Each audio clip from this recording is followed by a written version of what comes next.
পারেও বটে লোকটা ঘুমোতে, হ্যাঁ? বাপরে বাপ, যেমন নাক ডাকা তেমনই আলছে মিয়া। সুজি মামা কখন উঠে এখন হাই তুলছে, আর এই লোকটা ঘুমোচ্ছে তো ঘুমোচ্ছে, হ্যাঁ? আহ, বিরক্ত করো না, দেখছো না বিশ্রাম করছি। মাথা ঠিক রাখার জন্য ঘুম খুবই দরকারি, বুঝলে? কি গো, গোপালের গিন্নি আজ জল আনতে যাবে না? এরপর গেলে তো মাথার চাঁদি ফেটে যাবে। চলো চলো, কত দূরে যেতে হবে মনে আছে তো? বল, শুনছ তো? মাথার চাঁদি ফাটিয়ে সেই কত দূর যেতে হবে, হ্যাঁ? আচ্ছা বলি, তোমার শরীরে কি কোনো দয়া মায়া নেই, হ্যাঁ? বউ সেই কোন দূর থেকে জল মাথায় করে নিয়ে আসবে, আর তুমি নাকে তেল দিয়ে ঘুমোবে, হ্যাঁ? তোমার নিশ্চয়ই কুম্ভকর্ণের বংশের জন্ম, তাই না? হ্যাঁ, ওই কুম্ভকর্ণ আমার মামাতো শালার পিসতুতো ভাই। এই শোনো, তোমার সঙ্গে কথা বলার কোনো ইচ্ছেই আমার নেই। তোমার বাক্কিবার মহারাজকে গিয়ে শুনিও। আমি এখন চললাম। কথা বলতে বলতে যে নাক ডাকে সে একটা অমানুষ, সে ব্যাপারে আমার কোনো সন্দেহ নেই।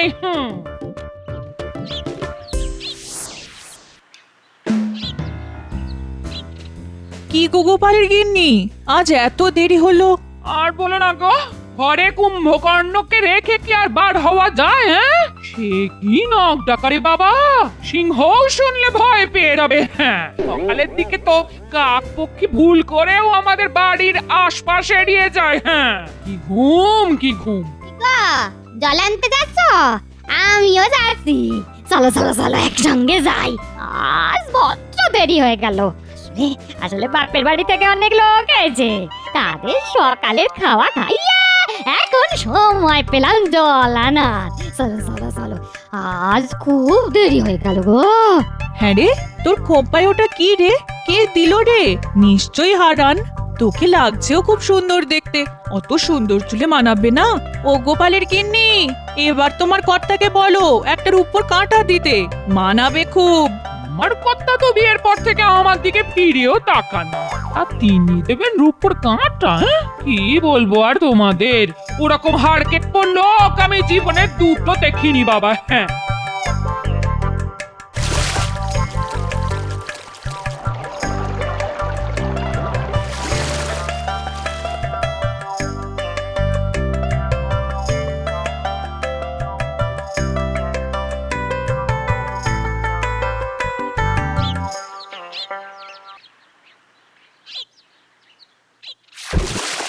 আরে আরে আরে, আহা, কলসিটা এমন ভাবে রাখলে যে ভেঙে যেতে পারে। খুব খুব অন্যায় হয়ে গেছে গো, আমাকে তুমি ক্ষমা করে দাও গো, আর হবে না। হ্যাঁ, বাবা, আজই কি কথা শুনি মন্থরার মুখে। এই রোদে জল নিয়ে এসে কোথায় মুখ ঝামটা মারবে তা নয়, উল্টে মিষ্টি করে কথা বলছে। না না, ক্ষমা চাওয়ার কি আছে? তুমি কি আর ইচ্ছে করে করেছো? ভারী তো একটা মাটির হাড়ি, তার জন্য এত করে বলার কোনো দরকার নেই গিন্নি। মাটি বলে কি কোনো দাম নেই? হ্যাঁ, আজকাল মাটির দামও সোনার কাছাকাছি। হ্যাঁ, এই দেখো, আমি কি জানি না কত কষ্ট করে তুমি সংসার চালাও। হ্যাঁ, হুম, না না না না, নির্ঘাত কোনো ধান্দা আছে। ঠিক আছে, তুমি ডালে ডালে গেলে আমিও পাতায় পাতায় চলি। বলে ফেলো ধান্দাটা শুনি। ভাগ্যিস আমার ঘুমটা ভাঙিয়ে দিলে, নইলে যে কি কাণ্ড হতো। এমনিতেই রাজসভায় যেতে রোজ দেরি হয়ে যায়, আজ তো যেতেই পারতাম না। যা দেরি করে ঘুম থেকে উঠলাম, বাপরে বাপ। আজ হারানের বউয়ের চুলে দেখলাম একটা ভারী সুন্দর রূপোর কাঁটা। এই আমাকে একটা কিনে দেবে গো? হ্যাঁ, কাঁটা? রূপোর কাঁটা? হারানের বউয়ের চুলে? আমাকে আমাকে একটু জল দেবে গিন্নি? বুকটা না কেমন যেন ধরপড় ধরপড় করছে, শরীরটা খারাপ লাগছে। বৈদ্যকে একটু ডাকবে নাকি গো? যতদিন না আমার চুলের উপর কাঁটা ওঠে ততদিন আমি এই বাড়ির জলস্পর্শ করব না, এই আমি বলে রাখলাম। হ্যাঁ,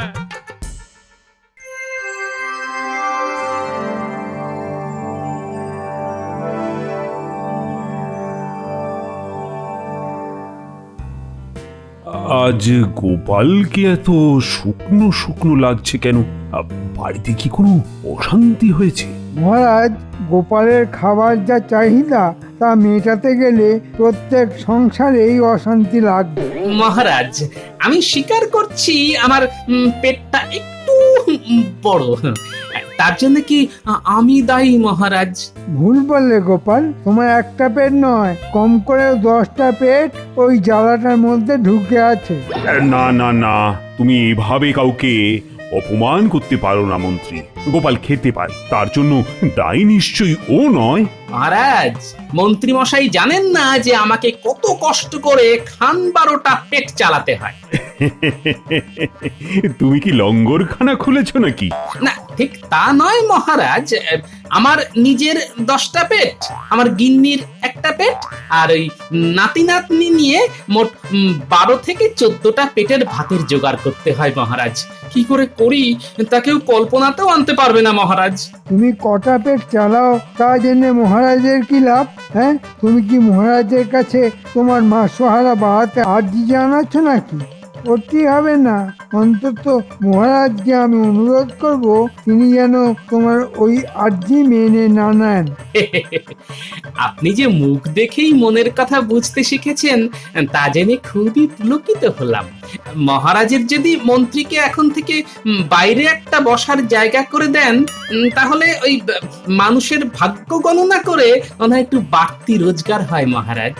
আর অন্য পথে রোজগারের কথা ভাবতে হবে না। মহারাজকে আমি কিছুতেই গোপালের ফাঁদে পড়তে দিতে পারি না। মহারাজ, গোপালকে এই সাহায্য করলে আমি কিন্তু আর রাজসভায় আসবো না। মন্ত্রিত্ব ছেড়ে দিতেও আমি রাজি আছি। না না গোপাল, দেখছো তো রাজসভায় তোমায় নিয়ে কেমন তর্ক হচ্ছে, আর আমি রাজা হয়ে এই বিতর্কের মধ্যে মোটেই থাকতে চাই না। আপনার অবস্থা আমি বুঝতে পারছি মহারাজ। আমার সমস্যাটা দেখি কি করে সমাধান করি। তবে আপনাকে এর মধ্যে আমি আর জড়াবো না, এই কথা দিলাম আপনাকে মহারাজ। দেখো গোপাল, তোমাকে আমি খুব ভালোবাসি, তাই খালি হাতে তোমায় ফিরিয়ে দেব না, কিন্তু সেটা ধারও নয়, দানও নয়। বুদ্ধি করে যদি আমার কাছ থেকে মোহর জোগাড় করতে পারো তো আমি বুঝবো তোমার এলেম আছে। মোহর তখন আমি তোমাকে দেব স্বেচ্ছায়, হাসতে হাসতে। সবই আমার কপাল, শেষ পর্যন্ত মহারাজকে ঠকিয়ে উপার্জন করতে হবে আমার।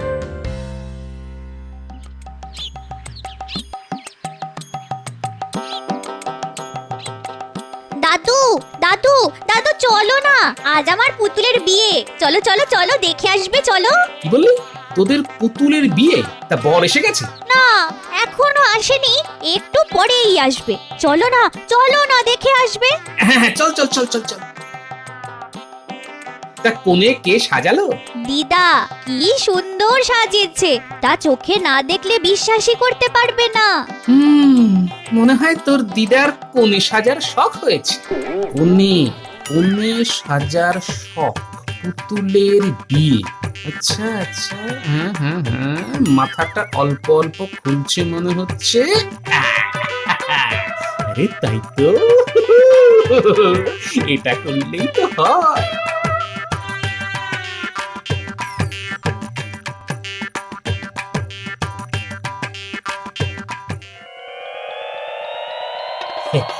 বাহ, কি সুন্দর তোর দিদা কোণে সাজিয়েছে রে, খুব সুন্দর, একেবারে যেন দিদাই।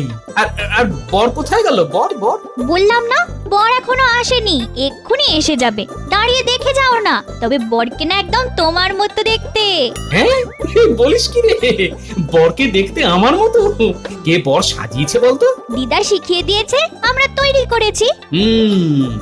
তা তোর দিদার বোধহয় আবার আমাকে বিয়ে করার শখ হয়েছে।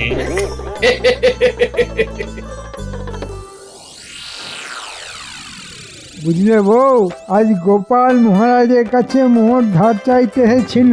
আমি মহারাজকে বলে তা বাতিল করিয়ে দিয়েছি। বেশ করেছো, একটা হাড় কেঁপো লোক, তার এত খরচ কিসের? বউকে তো একটা ভালো শাড়িও কিনে দেয় না। গয়নাগাটির কথা তো বাদই দিলাম, তাহলে এত মোহর ওর লাগে কি করে? কে জানে, এতগুলো প্রশ্ন নিয়ে এখন আর খেলা সামলাতে পারছে না, এই আর কি। আমার তো মনে হয় নিশ্চয়ই আর একটা সংসার আছে, না হলে এত মোহর ওর কোন কাজে লাগে? তা ঠিক কথাই বলেছো, দেখতে হবে ওর আলাদা কোনো সংসার আছে কিনা।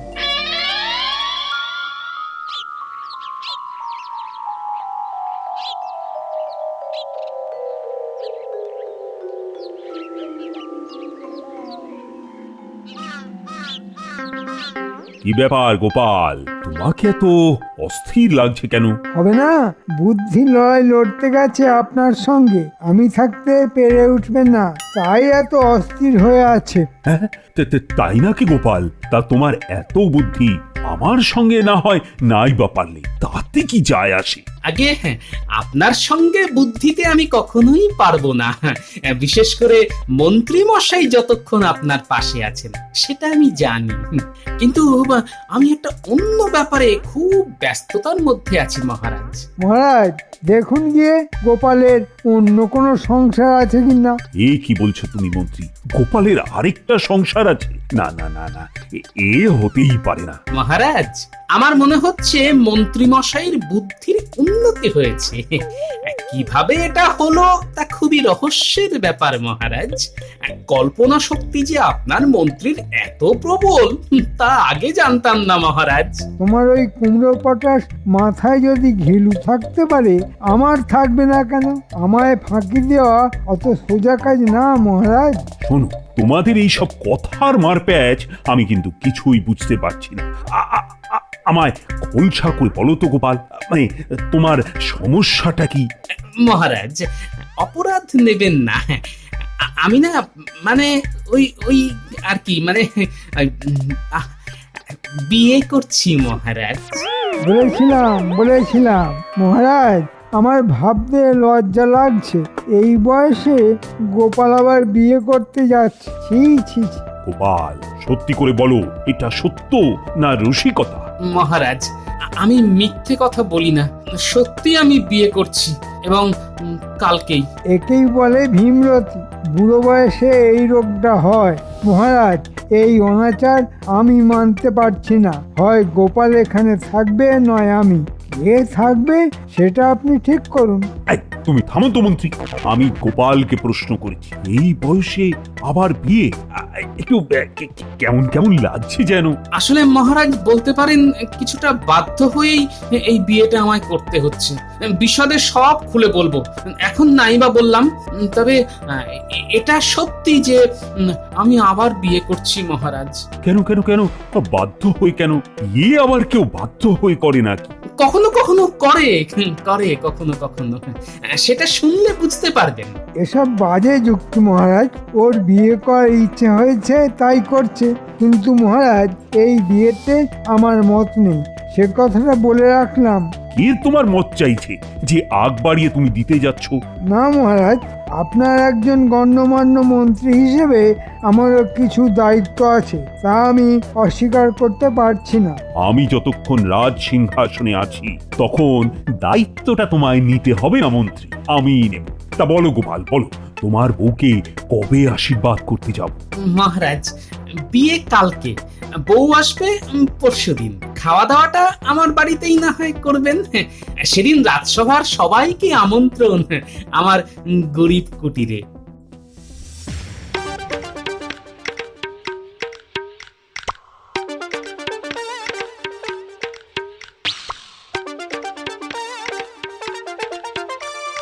আরে গোপাল যে, শোনো শোনো শোনো, এদিকে এসো, এদিকে এসো। শোনো, মাছ কিনতে গেলে না আমার কাছ থেকেই কিনতে হবে, বুঝেছো? এখন লগনসার সময় তো মাছের যা দাম তুমি কুলোতে পারবে না, আরে আমার কাছ থেকে নিলে সস্তায় টাটকা মাছ পাবে। হ্যাঁ, বুঝছো কিনা? তো কত কত মাছ লাগবে তোমার? কত? অনেক অনেক, তোমার কাছে যত মাছ আছে তা তো নেবই, দরকার পড়লে অন্য দোকান থেকেও নেব। আমার চাইতে ভালো মাছ এখানে কেউ দিতে পারবে না, বুঝেছো কিনা? আর সস্তাতে তো নয়। দাও দাও দাও, যত পারো মাছ দাও, ভালো দেখে দেবে কিন্তু, নইলে বুঝতেই পারছো কি হবে। তার পাচ্ছি না, মহারাজকে বলে দেবে, এই তো। তা গোপাল, এত যে মাছ দিচ্ছ, দাম দিতে পারবে তো? আমি আমি দাম দেবো কেন? দাম তো দেবে মহারাজ, মহারাজের কথাতেই তো মাছ নিতে আসা। ও তাই বলো। আচ্ছা তাহলে নাও নাও নাও, কত মাছ নেবে নাও। দাঁড়াও দাঁড়াও দাঁড়াও দাঁড়াও দাঁড়াও, আমি আমি আমি আমি আমি বেছে বেছে ভালো মাছ দিচ্ছি। মহারাজ বলে কথা, বুঝেছো কিনা? ভালো না দিলে তো শুলে চড়তে হবে। হ্যাঁ, সেটা মাথায় রেখো কিন্তু। কি হলো? বলি আমার রূপোর কাঁটা কোথায়? আরে হবে হবে, আমি যখন কোনো কথা দিই তার কখনো খেলাপ করি না গিন্নি। রূপোর কাঁটা তুমি পাবেই, কিন্তু একটা শর্তে, তোমাকে মৌনব্রত পালন করতে হবে। মৌনব্রত পালন করব আমি? কেন, কি দায় পড়েছে আমার? না করলে কিন্তু রূপোর কাঁটা পাবে না। আমি সেই দোকানে গেছিলাম যেখান থেকে হারানের বউ রূপোর কাঁটা কিনেছে। ও বাবা, সেই দোকানদার যেমন তেমন নয়, সবাইকে কাঁটা বিক্রি করেই না। আগে তাকে দেখবে রূপোর কাঁটা কিনে তার মধ্যে কোনো অহংকার প্রকাশ পাচ্ছে কিনা। যদি একবারও সেটা দেখতে পায় তবে কাঁটা বিক্রি করবে না। হ্যাঁ, এমন তার নিয়ম। সে আসছে, তুমি ভালো শাড়ি পরে তার সামনে একদম চুপ করে থাকবে, বুঝেছো? না, কিছুতেই বুঝতে পারলাম না। রূপোর কাঁটার জন্য আমি সব মেনে চলবো, হ্যাঁ, তবে তাতে যদি না পাই তবে তোমার একদিন কি আমার একদিন। হ্যাঁ হ্যাঁ, সেটা মনে রেখে যা বললাম তা অক্ষরে অক্ষরে মেনে চলবে, কেমন?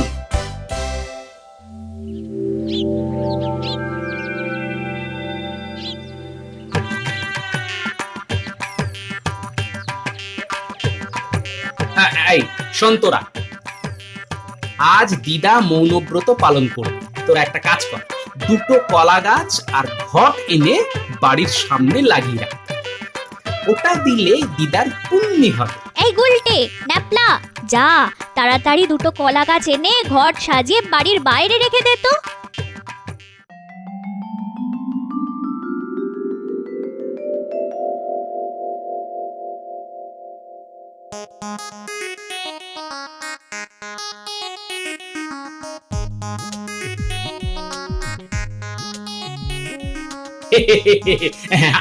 আসুন আসুন মহারাজ, আমার কি সৌভাগ্য, আজ আমার বাড়িতে আপনার পদধূলি পড়লো। ঠিক আছে ঠিক আছে, আমার সঙ্গে এতটা বিনয় না করলেও চলবে। তা দেখি দেখি তোমার বউয়ের মুখটা আশীর্বাদ করতে হবে তো। এদিকে আসুন মহারাজ, এদিকে আসুন। আরে লজ্জার কি আছে, তুমি গোপালের বিয়ে করাবো। এই নাও 100 সোনার মোহর, আমার তরফ থেকে এই উপহার দিয়ে তোমায় আশীর্বাদ করলাম। কি হচ্ছে কিছুই তো বুঝতে পারছি না। হ্যাঁ, যাক বাবা, সোনার মোহর দিয়ে একটা রূপোর কাঁটা হবে না? নিশ্চয়ই হবে, নিশ্চয়ই হবে। গোপাল, তোমার বউকে বলো ঘোমটা সরাতে।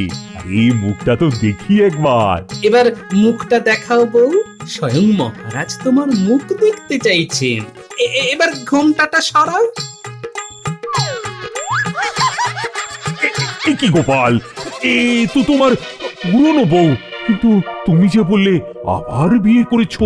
মহারাজকে ডেকে নে, তুমি কি আমাদের সঙ্গে মস্করা করছো? মহারাজ, এর একটা বিহিত হওয়া দরকার। গোপাল, এটা তুমি কি করলে?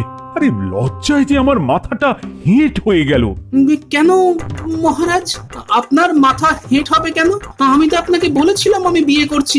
একবারও তো বলিনি পাত্রীটিকে।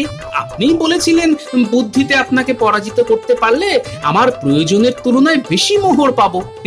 আপনি মহান, নিজেই স্বীকার করুন। আমি কি কোনো তঞ্চকতার আশ্রয় নিয়েছি মহারাজ? তোমার সঙ্গে বাজিতে পরাজিত হতে আমার কোনো লজ্জাই নেই, বরঞ্চ এটা ভেবে আনন্দিত হচ্ছি একজন প্রকৃত বুদ্ধিমানের কাছে আমি হার স্বীকার করেছি।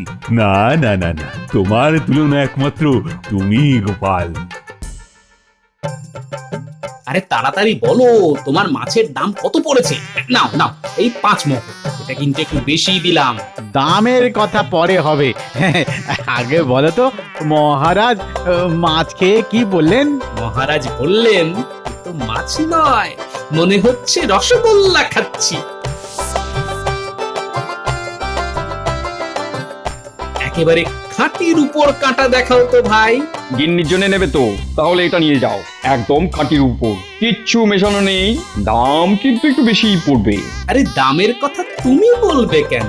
বলবো তো আমি, সোনা দিয়ে রূপো কিনছি, তাতে বলছো দাম একটু বেশি পড়বে?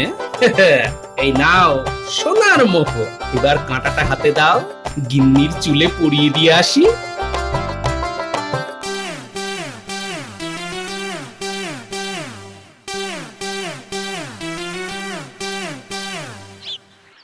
গিন্নি, অগিন্নি, অগিন্নি বলি গেলে কোথায়? এই দেখো দেখো কি এনেছি দেখো। দাদু এসে পড়েছে, তুমি দাদুর দিক থেকে মুখ ঘুরিয়ে বসো, আমরা দরজার আড়ালে লুকিয়ে আছি। তোমার জন্য দেখো রূপোর কাঁটা নিয়ে এসেছি, তুলে দেবে না? ও, তোমার ইচ্ছে হয়েছে আমি পরিয়ে দিই, তা দেবো না কেন? এই দিলাম খোপায় খাঁটি রূপোর কাঁটা পরিয়ে। দাদু আমরাও আছি। এই দেখো না, আমরা দুটো মালা নিয়ে এসেছি। এবার দিদা তুমি দাদুর দিকে তাকাও, আর দাদু তোমার দিকে। এই নাও মালা, দুজন দুজনকে পরিয়ে দাও। শুভ দৃষ্টি থেকে মালা বদল সব করতে হবে। রূপোর কাঁটা দিয়ে দাদু দিদার বিয়ে। দাদু বলল বুড়ি আমার মুখ পুরি, দিদা বলল বর তুমি কি আমার পর?